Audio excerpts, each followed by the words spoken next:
માંડવી તાલુકાની મસ્કા ગ્રામ પંચાયત દ્વારા ગ્રામજનોની સગવડ માટે સાયકલ સેવાનો પ્રારંભ કરવામાં આવ્યો છે। લોકોની આરોગ્ય સુખાકારી અને નાના મોટા કામ અર્થે આસપાસ જવા માટે સાયકલ સેવાની વ્યવસ્થાનો વધુથી વધુ લોકો લાભ લે તેવી અપીલ કીર્તિભાઈ ગોર દ્વારા કરાઈ હતી। વિશ્વ સાયકલ દિવસ નિમિત્તે માંડવીના ધારાસભ્ય અને ગુજરાત પ્રદેશ ભાજપના મહામંત્રી આદરણીય અનિરુદ્ધભાઈ દવે સાહેબની પ્રેરણાથી મસ્કા ગ્રામ પંચાયત એક આગવી પહેલ કરી છે। આજરોજ અમે મસ્કા ગામે જાહેર સ્થળો ઉપર સાયકલ મૂકશું। એ સાયકલ રોજમરોજના નાના મોટા કામો સ્થાનિક આપ જાણો છો અહીંયાથી તાલુકા પંચાયત મામલતદાર કચેરી આઈટીઆઈ છે, બધું નજીકમાં થાય છે।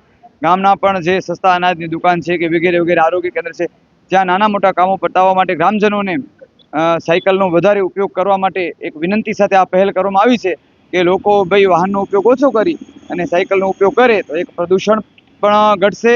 બીજા અત્યારે પેટ્રોલનું પણ જ્યારે દેશના પ્રધાનમંત્રી શ્રી મોદી સાહેબે બચત કરવાનું જ્યારે આહવાન કર્યું છે ત્યારે એ પૈકી પણ આપણે એમાં સહભાગી બની શકીશું અને આરોગ્યના શારીરિક ફિટનેસ માટે પણ જે ખૂબ જરૂરી છે કે ભાઈ આપણી એક્સરસાઇઝ થાય તો એના માટે પણ આ એક મહત્ત્વની ભૂમિકા ભજવશે। ત્યારે અમે લોકોએ જાહેર સ્થળો પર સાયકલો મૂકીએ છીએ, જ્યાં અમે બુક રાખી અને જે પણ સાયકલ પોતાનું કામ પતાવવા માટે લઈ જતો હોય એ જ્યારે પોતાનું કામ પૂરું કરીને આવે ત્યારે પાછી એની લોકની ચાવી જમા કરાવવાની હશે અને એવી જ રીતના અમે આ રૂટીન છે એ ચાલુ રાખીશું।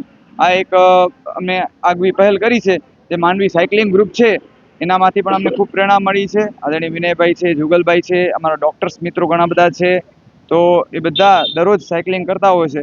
તો અમે પણ એક આવું નાનું એક પગલું ભરી અને લોકોને સાયકલિંગ કરવા માટે આહવાન કરીએ છીએ। દરેક બાબત આપણે જોતા હોઈએ છીએ, કંઈ પણ નાનું મોટું કામ એટલે સીધો ગાડી જ લઈએ આપણે, એવું ન થાય, પણ શારીરિક ફિટનેસ માટે પણ આ ખૂબ જરૂરી છે। એટલે આપણે સાયકલનો વધુ ઉપયોગ કરી અને એક મોટું આરોગ્ય માટે પણ કામ કરી શકશું એવી આપના માધ્યમથી વિનંતી કરીશ। અમારા માંડવીના વિકાસ દ્રષ્ટા આદરણીય અનિરુદ્ધભાઈ દવેના માર્ગદર્શન હેઠળ આરોગ્ય છે, શિક્ષણ છે, પ્રાથમિક સુવિધાઓ છે, રોડ રસ્તા લાઇટ પાણી ગટર, એમાં જે ખૂટતી કડી હશે એના માટે એ કાર્ય કરવા માટે અમે કટિબદ્ધ રહીશું। અત્યાર સુધીના અનેક વિકાસના કામો થયા છે રોડ રસ્તા લાઇટ પાણી ગટરના, પણ એમાં પણ હજી જે ખૂટતી સુવિધા છે એ પણ કામ ભારતીય જનતા પાર્ટીની ટીમ કરશે, તાલુકા પંચાયતની ટીમ કરશે, ધારાસભ્યશ્રીના માર્ગદર્શન હેઠળ કરશે એવી આ સ્થળેથી આપને હું ખાતરી આપું છું।